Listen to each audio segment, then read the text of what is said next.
terima pandangan ni tuan-tuan? Sebab dah jelas. Dah jelas yang Allah sebut wa ma atakumur rasul. Ni ayat ni dah kasih amat kata dia beriman pada Quran. Ayat ni hang nak tahu mana? Wa ma atakumur rasul fakhudhuh. Apa yang Rasul bawa hendaklah kamu turut. Bila dia cakap sesuatu kau nak turut. Walaupun kita tak suka, walaupun kita kata tak kenal di hati, mesti turut juga.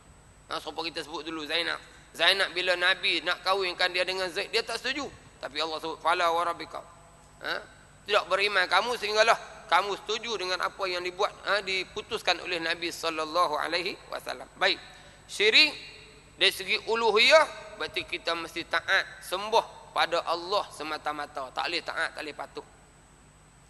Yang kedua dia kata syirik ni ialah ataupun syirik dari segi rububiyah, yakni menjadikan mentadbir dan menguruskan alam. Maksudnya kita kata ada orang lain, ada kuasa lain buat alam ini, ada kuasa lain yang menguruskan alam ini, maka kita dianggap sebagai syirik. Oleh itu dia kata siapa yang menganggap mana-mana satu daripada sifat-sifat tersebut itu ada pada sesuatu yang lain daripada Allah SWT, nescaya ia telah melakukan syirik walaupun pada masa itu masih mengaku beriman. Kita ada. Lepas tu Allah sebut wa ma yu'minu aktsaruhum billah illa wa hum musyrikun. Ramai Tuhan kata orang yang mengaku dia beriman, kebanyakannya mengaku beriman, tapi dalam masa yang sama dia syirik pada Allah Subhanahu wa taala. Hak kapiak terus ni tak apa tuan-tuan. Kapiak ni hak sembah berhala, hak tu hak kapiak hak calit dari tiga lain dari tuan-tuan. Tak apa. Hak kita ni hak serban, berjubah dah ni. Hak ni Tuhan sebut. Ni ayat yang Allah yang kata. Berjubah, serban, pergi Mekah, puasa, semayang sampai ke dai. Tapi wahum musyrikun. Mereka masih lagi menyekutukan Allah Subhanahu wa taala. Bila mana? Mereka semayang tapi dalam masa yang sama duk patuh pada manusia. Taat pada manusia lebih daripada taat pada Allah Subhanahu wa taala. Dia kata syirik ni dia kata samalah dengan kufur. Syirik ni dia kata menyekutukan Allah dengan sesuatu yang lain dalam semua perkara. Semua perkara. Maksudnya seorang itu dianggap sebagai syirik pada Allah Subhanahu wa taala bila dia menyekutukan Allah pada zat. Contoh, orang kafir yang sembah berhala. Syirik. Orang syirik ni dianggap sebagai syirik bila dia menyekutukan Allah pada sifatnya. Kata ada orang lain yang pandai serupa Tuhan. Ada orang lain lebih pandai. Yang ketiga, dia syirik pada af'al. Hujan, kita pun boleh buat hujan, kita pergi tanah awan. Boleh buat jabatan meteorologi, boleh buat. Hujan, tak turun hujan tak apa. Itu dianggap sebagai syirik. Termasuk juga dia kata hukum syariatnya. Maksudnya bila orang ni tuan-tuan ambil peraturan-peraturan yang lain, yang kita ulang-ulang tuan-tuan. Ambil peraturan-peraturan ciptaan manusia, mengenepikan hukum Allah, maka ini juga dianggap sebagai syirik. Ni tuan-tuan kena kat kita orang Melayu ni. Yang hari ni kita sebut kata ni benda ni syirik ni. Ini bukan kempen politik ni. Bila mana kerajaan pemimpin tolak hukum Islam, tolak hudud, tolak qisas, ambil peraturan orang putih Tuhan sebut ni, Tuhan yang sebagai pencipta kita, yang kita kata la ilaha illallah, tak ada Tuhan yang aku nak sembah, nak patuh melainkan Allah. Tuhan Allah ni lah yang buat kata curi potong tangan. Tiba-tiba kita curi bom penjara. Tuhan kata berzina sebab, kita kata curi berzina denda 3,000 juga. Ini syirik. Ya, ini syirik. Innallaha la yaghfiru an yushraka bih wa yaghfiru ma duna dzalika liman yasha. Allah tak ampun dosa syirik ni. Maksudnya mati tuan-tuan, kalau kita ni mati dalam keadaan terima undang-undang kafir ni, syirik. Mayang 4 kali terbalik pun ulama kata ini syirik. Ini syirik. Kenapa dia kata dianggap syirik? Syirik pula dia kata orang yang menyekutukan Allah pada zat, pada sifat, pada af'al, termasuk hukum, adalah bermakna kufur dengan hakikat yang sebenar. Ulama kata kufur dengan hakikat yang sebenar. Begitu juga seorang itu yang kafir. Orang kafir, kenapa dia dianggap syirik? Kerana dia mencabar wujudnya Allah SWT. Tuhan dah ada dah, hampir buat Tuhan lain. Kita peraturan ada dah, tuan-tuan. Orang kafir tu kenapa dia syirik? Kerana Tuhan ada dah, dia buat Tuhan lain. Kita orang Melayu, kenapa dia anggap syirik? Kerana undang-undang Allah dah, buat undang-undang lain. Syirik. Boleh juga dia anggap syirik apabila mendustakan risalah. Orang yang tolak, tak percaya hadis, tak percaya kata Nabi Muhammad ni dilantik oleh Allah SWT, maka dia juga adalah syirik. Juga dianggap syirik kepada orang yang tidak redha dengan undang-undang Allah Subhanahu Wa Taala ataupun sebahagiannya. Sembahyang, okey dah, redha buat. Peraturan undang-undang hudud qisas tak redha. Redha dengan undang-undang lain. Bila kita redha dengan undang-undang lain, maka kita dianggap sebagai syirik. Dia kata, Ustaz, saya tak redha. Saya tak redha lepas ni dia buat undang-undang bukan Islam ni. Tak redha, cik. Habis pilihan raya Pakcik Pangkah siapa? Pakcik Pangkah lepas juga. Redha lah nama dia tu. Tak redha ni bila kata kami, saya tak redha, Datuk Seri tolak hukum Islam. Apa bukti? Bila pilihan raya saya tak mau terpangkah dah. Baru betul. Ni saya tak redha, tak redha, main pilihan raya pangkah. Tak redha lagu mana lagu tu? Tak redha, tak boleh lah. Dia bila mulut tak redha, hati tak redha, maka tangan-tangan sekali tak redha. Jelas tuan-tuan. Kita sebut dosa yang pertama syirik. Syirik ni lah tuan-tuan, bila manusia syirik, maka dia akan merebak. Bila dosa ni hak nombor satu syirik tuan-tuan, dia akan membawa, ini dinamakan dalam Islam sebagai virus. Virus yang lebih bahaya daripada virus HIV. Virus tikus, ayak kencing tikus tuan-tuan ni. Bahaya ni. Kalau virus ayak kencing tikus, apa dia? Mati ya tuan-tuan. Mati, kambuh dalam tanah, settle masalah. Tapi virus syirik ni tuan-tuan, bukan mati, tak mati. Masuk api neraka. Summa la yamutu fiha wa la yahya. Duduk dalam neraka, tak hidup, tak mati. Khalidina fiha, kekal di dalam bahaya tuan-tuan. Orang takut kan? Kencing tikus ni loh, HIV lah tuan-tuan. Kalau dengar orang tu ada HIV, makan sekali tak mau. Duduk sekali pun tak mau. Takut kena HIV, mati. Takut nak mati. Takut pada kuman HIV tu. Syirik, tak tahu. Kuman HIV yang kena pun mati. Sakit sikit demam mati dah. Habis selesai masalah, tak ada masalah pun. Tapi syirik, dosa. Virus yang cukup bahaya sebab virus ni boleh menyebabkan manusia masuk neraka. Itu yang pertama. Yang kedua sihir. Dosa yang membinasakan ialah sihir. Apa dia sihir tuan-tuan? Menggunakan sesuatu dengan bantuan jin dan syaitan. Satu ilmu kejadian luar biasa yang berlaku dengan bantuan jin dan syaitan. Dan sihir ni tuan-tuan, kita kena kata ada. Jangan setengah orang doktor dia tak percaya. Tak percaya sihir pun syirik juga. Sebab apa? Di benda ni ada. Wattaba'u ma tatlu syayatin ala mulki Sulaiman wa ma kafara Sulaiman walakinna syayatin kafaru yu'allimuna an-nasa as-sihra wa ma yu'allimuna. Allah sebut dua likat. Wa ma anzalna al-malakaini bi Balut wa Harut wa Marut. Dan tidak Allah turunkan dua orang malaikat, nama dia Harut wa Marut. Wa ma yu'allimani min ahadin hatta yaqula innama nahnu fitnatun fala takfur. Tapi malaikat ni sebelum dia mai turun nak ajak sihir, dia kata, tuan-tuan, ini ada ilmu sihir, tapi aku nak amalkan apa? Sihir ini boleh menimbulkan fitnah yang besar. Fala takfur. Boleh ke tu tak payah belajar sebab kalau kamu belajar boleh jadi kafir.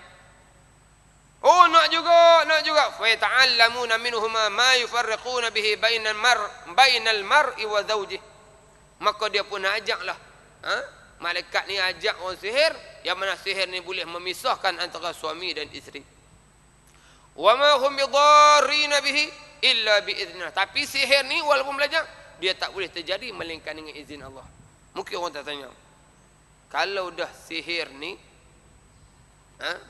bahaya, boleh memecah belahkan. Buat apa Allah hantar malaikat turun? Ni soalan dalam budak-budak muda dalam Facebook pun banyak juga. Dia boleh tanya, dah Tuhan tahu babi ni haram, buat apa? Dia boleh tanya. Ni boleh pun menampak. Hang siapa duk najak Tuhan? Kita ni tuan-tuan makhluk. Bila Tuhan buat lagu tu, kita kena terima. Dan untuk nak melembutkan hati sikit, kau apa kasar lagu tu? Tuhan ikut dia nak buat apa pun. Yang kedua kita sebut, Tuhan buat benda ni untuk apa? Ujian. Nak uji. Kaedah Allah dah. Bila Allah sebut, hurrimat alaikum al-maitata wad-dama wa lahma khinzir. Aku haramkan daging babi. Aku haram daging babi. Maka Allah buat babi. Dijadikan makhluk babi. Test tengok, nak dengar kata tak?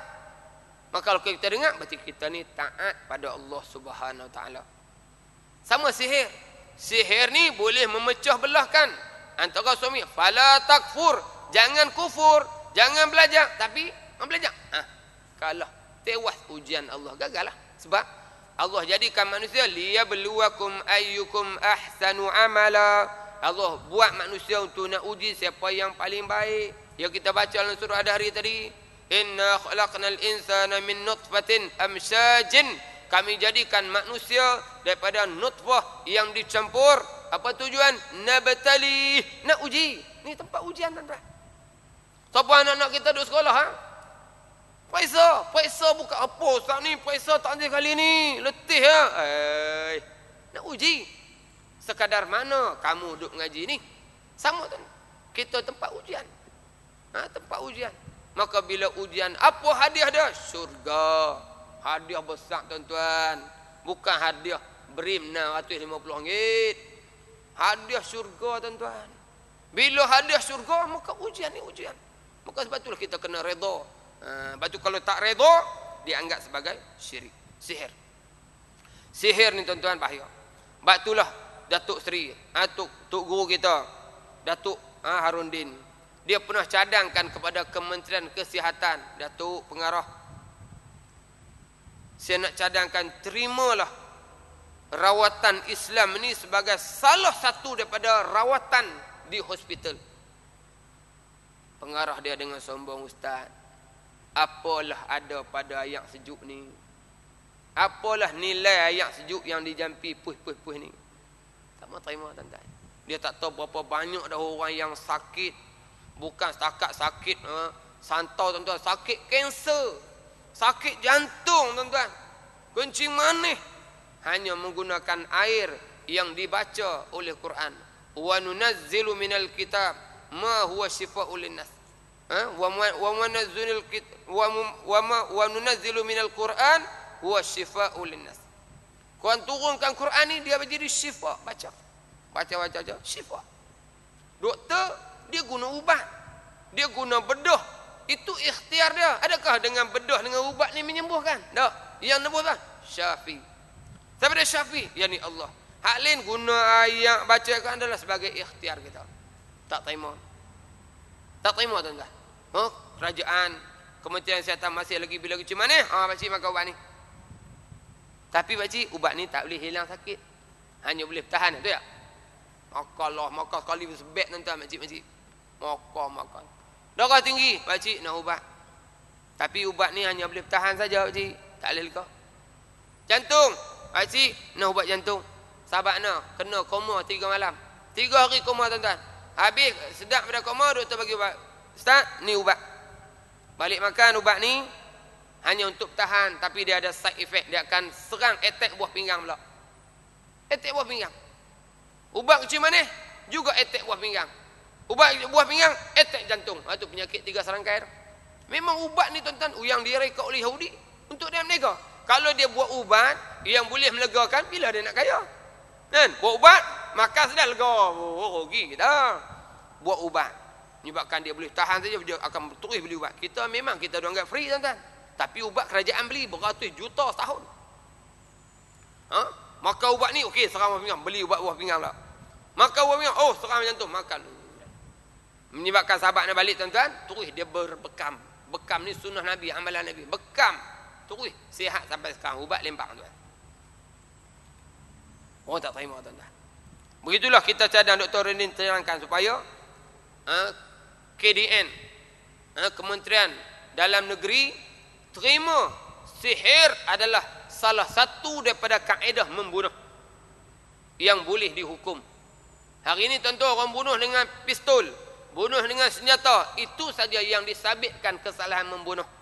Tapi berapa banyak dah dalam di Malaysia tuan-tuan kes bunuh melalui sihir tak didakwa di mahkamah. Banyak kes tuan-tuan. Bukan setakat dibunuh, dicederakan. Ada sahabat isteri duduk di Insaniah tuan-tuan. Dia kena sihir tuan-tuan, buah dada dia sentiasa menanah. Nanah. Pergi doktor kata tak ada apa. Itu masuk cedera. Boleh didakwa. Sebab tu kalau kita mengaji hukuman qisas, hukuman qisas tuan-tuan ada kesalahan bunuh yang disebabkan oleh sihir. Dalam Islam dia kata kalau seorang tu bunuh, anak kita dibunuh dengan pisau, ditikam, maka Islam benarkan bapak tadi pitikam balik. Tikam balik. Boleh tikam. Hakim biar saya sendiri nak tikam. Cang tikam. Akan tetapi dalam hal sihir dia tak benarkan. Bahawa sihir ni boleh dihukum tapi tak boleh dihukum cara tu. Dia kena hukum pancung juga. Sebab apa? Sihir ni dia tak boleh nak sukat, barang tak boleh sukat. Tikam boleh sukat kan? Tikam mana? Kalau kerat telinga, boleh kerat telinga. Tapi barang yang tidak boleh disukat, maka tak dibenarkan. Maka orang sihir dalam Islam boleh dihukum pancung bila disabitkan. Bagaimana nak sabitkan? Kena panggil lah, ada pakar dia. Pakar ilmu sihir. Orang-orang ni dia boleh hukum, dia boleh nilai, dia boleh detect siapa yang melakukan pembunuhan tuan-tuan. Tapi tak terima sampai hari ini. Ini kelemahan undang-undang yang ada hari ini tuan-tuan, sihir. Wa qatlun nafsi allati haramallahu illa bil haq. Dan yang ketiga ialah membunuh jiwa yang diharamkan oleh Allah kecuali dengan kebenaran. Siapa dah orang yang diharamkan? Orang beriman. Orang beriman haram darah dia. Orang bukan Islam, orang kafir, zimmi, haram darah dia.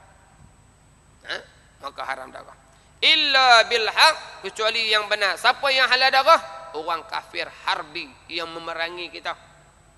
Mereka tentang kafir harbi je tu. Tapi kita tu pergi hantar duta kat dia juga. Israel itu kafir harbi. Ada pun orang bukan Islam dalam kita, mereka ni bukan harbi, mereka diistilahkan sebagai zimmi. Lepas tu tak boleh kita duk pergi mencedera. Mana mereka kata man aza zimmiyan faqad azani. Siapa-siapa yang mencedera orang duk pergi kianat tuan-tuan, katok Cina, katok India, tu tak boleh tu, salah. Salah. Memang Nabi tak benarkan. Orang yang boleh dibunuh siapa dia? Orang yang murtad. Man badala dinahu faqtulu, boleh. Orang yang berzina yang dah kahwin, boleh bunuh. Farjumuhu, direjam sampai mati. Orang yang membunuh man qatala mu'minan, siapa-siapa yang membunuh orang beriman dengan sengaja, maka boleh dibunuh. Itu antara orang-orang yang dibunuh, boleh dibunuh. Lain tak boleh dibunuh.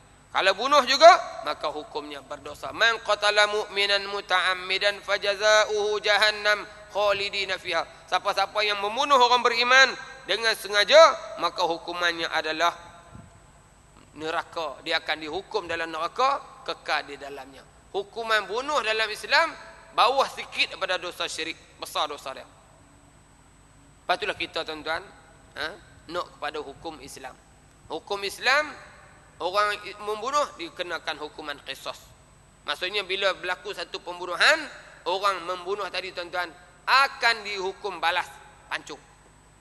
Kita kata tu ustaz, kita dah ada undang-undang negara 302 murder, dia memang ada tapi tidak berkesan. Apa? Hukumannya gantung, menyiksa.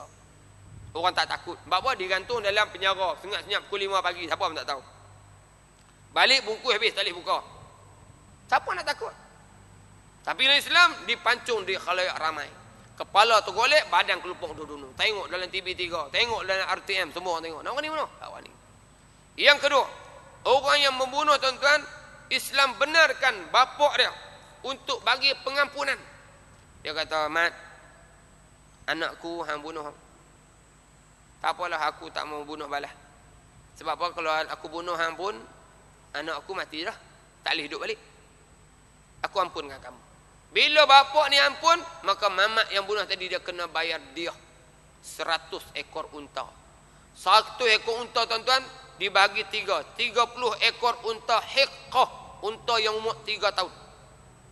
30 ekor jaza'ah, unta yang berumur 4 tahun. Dan 40 ekor khalifah, yakni unta yang bunting tuan-tuan. Dapat 100 ekor unta tuan-tuan, hak 40 ekor pula bunting, berarti akan jadi 140 ekor.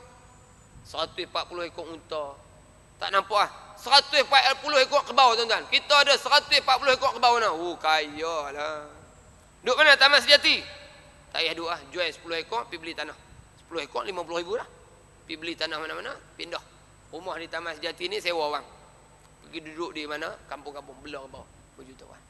Tapi hari ni tuan-tuan, bila hukum Islam tak ada, rugi anak kita mati tak ada apa-apa. Berapa banyak datang Malaysia ni rugi kita. Ha, ni orang tak nampak ni. Inilah kita tak nampak ruginya kita tidak ada laksana Islam. Baik. Membunuh hukumnya. Wa aklur riba, dan memakan riba. Ya ayyuhallazina amanu la ta'kulur riba adhafan mudha'afah. Hai orang beriman, jangan kamu makan riba secara berganda-ganda. Wattaqullah, mu kena takut Allah, la'allakum tuflihun. Maksudnya, kalau laksanakan sistem riba, ekonomi riba tak berjaya. Ambil ini tuan-tuan. 56 tahun dalam keadaan ekonomi riba, patut ekonomi kita tak boleh bangkit. Kemiskinan tinggi, jurang kaya miskin tinggi, yang kaya-kaya sangat, yang miskin-miskin sangat. Ekonomi kita makin down, makin down. Nilai ringgit makin jatuh, makin jatuh, makin jatuh. Kenapa? Karena tidak ada keberkatan. Tuhan tetap berjaya. Ya ayyuhalladzina amanu wattaqullah wa dharu ma baqiya minar riba in kuntum mu'minin. Hei orang beriman, takut Allah dan kena tinggal saki baki daripada riba. Mungkin sebahagian kita dah keluarkan duit dia daripada bank konvensional masuk bank Islam. Alhamdulillah. Tapi Tuhan kata, wa dharu ma baqiya minar riba. Kamu kena tinggalkan baki-baki sisa beriba. Berapa? Sistem ekonomi negara masih lagi riba. Siapa yang buat ni? Pemimpin-pemimpin kamu lah. Maka kita kena tinggalkan mereka. Tinggalkan mereka, tak boleh nak sokong mereka tuan-tuan. Selagi kita duk sokong mereka, maka mereka akan terus amalkan sistem ekonomi riba. Sistem liberal kapitalisme ni. Sebab apa mereka yakin? Sebab apa mereka lebih yakin pada ekonomi riba. Sedangkan ekonomi riba tidak ada jaminan keberkatan. Allah akan mengejutkan ekonomi riba ni. Allah sebut orang yang makan riba, alladzina ya'kuluna riba la yaqumuna illa kama yaqumu alladhi yatakhabbathu asy-syaitan. Zalika bi an yatakhabbathu asy-syaitanu minal mas. Zalika bi annahum qalu innamal bai'u mislu riba wa halallahu al-bai' wa harrama riba. Orang yang makan riba, dia tidak akan bangun di padang mahsyar nanti, melainkan bangun umpama orang yang dirasuk setan. Oh, menyuruh menolong tuan-tuan. Kenapa? Karena dia semasa dunia dia kata, sesungguhnya riba-riba serupa ya, ala lebih sikitnya, sama ya, riba jual beli ni sama aja dia kata. Sedangkan Allah menghalalkan jual beli, Allah mengharamkan riba. Ini tuan-tuan, batu Nabi dah bagi tahu akhir zaman semua orang akan terlibat dengan riba. Dan kita sebut dulu Datuk Nikmah ni juga dia membentangkan tentang dinar. Dia kata selagi mana kita ni tuan-tuan tak laksanakan sistem ekonomi dinar, wang emas ni, selagi itulah kita terlibat dengan riba. Mungkin orang kata saya tak simpan duit di bank ustaz, tapi dia kata ringgit yang kita gunakan tu sudah dianggap sebagai riba dah. Ringgit. Sebab barang yang tidak bernilai, retah. Duit ringgit kita tu retah yang tidak bernilai. Sedangkan makna jual beli pada menukar suatu barang yang berharga dengan barang yang berharga. Baik, riba. Kemudian wa aklu malal yatim, dan makan harta anak yatim. Innal ladzina ya'kulu amwalal yatim zulma la innal ladzina ya'kulu amwalal yatim zulma innama ya'kuluna fi butunihim nara. Orang yang makan harta anak yatim dengan jalan yang salah, dia bukan makan nasi, bukan makan beras, hakikatnya dia makan apa? Dia makan api neraka. Ini kata Allah. Anak yatim, Allah Nabi kata, aku wa kafilul yatim kahatain. Nabi kata aku dengan penjaga anak yatim umpama dua jari, dekat kita dengan Nabi Muhammad sallallahu alaihi wasallam. Ulama kata anak yatim ni tak semestinya kita pergi menikah dengan mak dia. Kan? Kena mak dia tu anak 8 jenuh tuan-tuan. Tak perlu menikah dengan mak dia. Tak perlu ambil dia. Ambil dia tuan-tuan, kalau kita ambil anak tu anak yatim lelaki, mai besar susah bini kita, moga dia bukan mahram kita. Maka ulama kata Pergi jumpa janda-janda yang ada anak ni. Mah, aku nak bagi kat hang RM50 sebulan. Oi, banyak tuan-tuan. Kita ada 40 orang ni. Seorang bagi 50, seorang bagi RM10. Tak payah banyaklah, gaji kita RM2,000. Nak bagi pada janda tu seorang RM10. Tak banyak. Dia pun terima seronok. Mak siapa bagi ni? Tu Cikgu Mat. Siapa bagi? Tu Ustaz. Allah, anak ni jadi seronok. Sebab apa? Ustaz Mat pun jadi ayah dia, Cikgu Mat pun jadi ayah dia juga. Ni dah. Anak yatim pun nak sepak ke dah. Main masjid, kalau anak yatim tengok tabung, budak ni dia nak curi duit tabung ni. Dia nak curi tabung kita, tuan-tuan. Anak yatim. Orang pandang hina. Kita kena jaga anak yatim lah, pergi bantu mak dia. Baik. Wa tawalli yaumaz zaqfi, dan berpaling, berundur ataupun lari daripada medan perang. Dari medan perang. Kalau kita ni tak perang, tuan-tuan. Tapi kita ni orang ada gerakan Islam. Kita berjuang nak memenangkan Islam. Maksudnya tuan-tuan, kita telah dipilih sebagai calon untuk lawan geng-geng parti sekular. Maka tiba-tiba kita dekat dah buh penamaan calon, tiba-tiba tarik diri. Itu termasuk orang yang lari daripada medan perang. Kita tarik diri, tuan-tuan, menyebabkan orang lain, musuh kita menang tanpa bertanding. Ini termasuk dosa orang yang lari daripada medan perang. Dan akhir sekali, qazful muhsanat al-mu'minat al-ghafilat, menuduh perempuan yang baik, yang jaga diri, yang main masjid, yang tutup aurat, tiba-tiba kita duk tuduh dia berzina. Tak boleh. Adapun hadap joget tu, tuan-tuan, taklah boleh. Tapi kalau orang tuduh dia, padan lah. Tapi hak Nabi sebut perempuan yang baik, perempuan yang jaga kehormatan, tuduh juga. Supaya isteri Nabi Ummul Mukminin Aisyah, orang tuduh zina. Dahsyat Tuhan marah. Tuduh.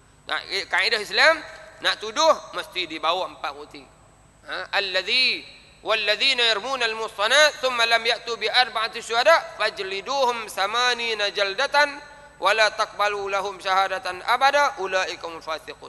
Orang yang tuduh, nak tuduh, jangan kamu tuduh seorang perempuan ataupun lelaki yang baik melainkan kena bawa saksi. Tapi kalau kamu tak bawa saksi, maka kamu dianggap sebagai fasik, tak boleh jadi saksi. Nikah anak pun tak sah, tuan-tuan. Wala taqbalu lahum syahadatan abada ulaikumul fasiqun. Orang yang tuduh orang lain, orang baik ni, tuan-tuan, dianggap sebagai fasik. Fasik tak boleh jadi wali, tak boleh jadi saksi. Berapa ramai, tuan-tuan, yang dia tuduh orang ikut dah, lepas tu duduk menikah anak. Bila wali fasik, tuan-tuan, apa? Menikah tu jadi fasik, menikah jadi rosak. Nauzubillah, kena juga. Baik, keterangan dia sikit. 7 perkara yang disebutkan dalam hadis ini, tuan-tuan, adalah antara dosa besar yang terbesar sekali. Masyarakat hendaknya dibersihkan dari 7 perkara ini, kerana ia adalah punca segala kemusnahan, baik di dunia maupun di akhirat. 7 ni, tuan-tuan, dunia kacau bilau, akhirat kacau bilau. Segala pembangunan tidak akan berjaya. Buatlah pembangunan sarana, tuan, takkan berjaya bila ada jenayah ni, tuan-tuan. Kemarin My Watch, satu NGO, dia buat kajian di Malaysia, tuan-tuan. Dalam masa 60 hari berlaku 20,096 kes jenayah. Dianggarkan sehari 334 kes. Dahsyat, tuan-tuan. Tapi fakta ni disembunyikan.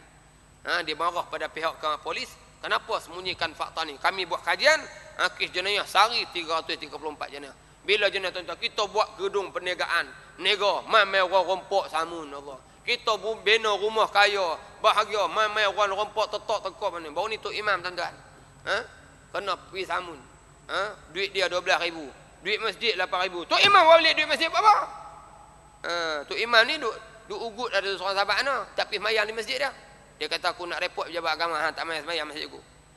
Tak tahu dia kena samun. Tulis sahabat, duit masjid 8,000 lah rumah dia kena curi.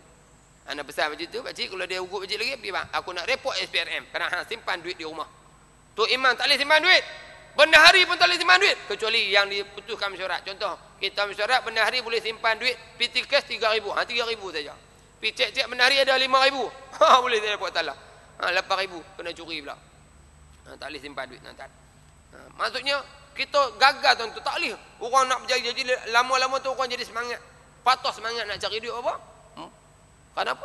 Terlalu banyak jenayah. Jadi dia kata segala pengumuman tidak berjaya dan belum memberikan makna yang baik pada manusia selagi dosa-dosa ini belum berjaya dihapuskan. Kesimpulannya, tuan-tuan, semua perkara tadi dia tidak akan berjaya dihapuskan secara total, melainkan dilaksanakan hukum-hukum Islam. Kan? Nak hapus sihir, kena buat hukum Islam. Nak hapus bunuh, kena buat hukum qisas. Lagi tak ada tuan-tuan, maka dia tidak akan boleh apa. Setakat kita nak ceramah ni, tuan-tuan mungkin tak buat anu haluak. Didikan manusia di berbagai. Ada manusia yang perlu marah, nasihat, dan ada manusia yang kita perlu rotan. Maka undang-undang Islam yang diturunkan oleh Allah adalah untuk nak merotan manusia yang degil supaya mereka tidak melakukan jenayah. Jadi kesimpulannya, maka segala hukum tuan-tuan dia wajib dilaksanakan. Kalau tidak, kita terpaksa tangguhlah benda-benda ni tuan-tuan, menyusahkan kita semua. Bila tak buat Islam kata, kamu zalim. Wa ma zalamuna walakin kanu anfusahum yazlimun. Kamu bukan zalim kat aku, tapi kamu zalim diri kamu sendiri. Wallahu alam. Aqulu qawli hadza astaghfirullahal azim li wa lakum wa lisaril muslimin wal muslimat. Assalamualaikum warahmatullahi wabarakatuh. A'udzu billahi minasyaitonir rajim. Bismillahirrahmanirrahim. Alhamdulillahi rabbil alamin wassalatu wassalamu ala asrafil anbiya'i wal mursalin wa ala alihi wa sahbihi ajma'in. Allahumma faqihna fid din wa 'allimna ta'wil waj'alna min ibadikas salihin. Allahumma anfa'na bima 'allamtana wa 'allimna ma yanfa'una. Rabbi zidna ilma warzuqna fahma. Allahumma inna nas'aluka 'ilman nafi'a wa rizqan thayyiba wa 'amalan mutaqabbala. Rabbana atina fid dunya hasanah wa fil akhirati hasanah wa qina adzaban nar. Sallallahu ala sayyidina Muhammad wa ala alihi wa sahbihi ajma'in. Walhamdulillahi rabbil alamin.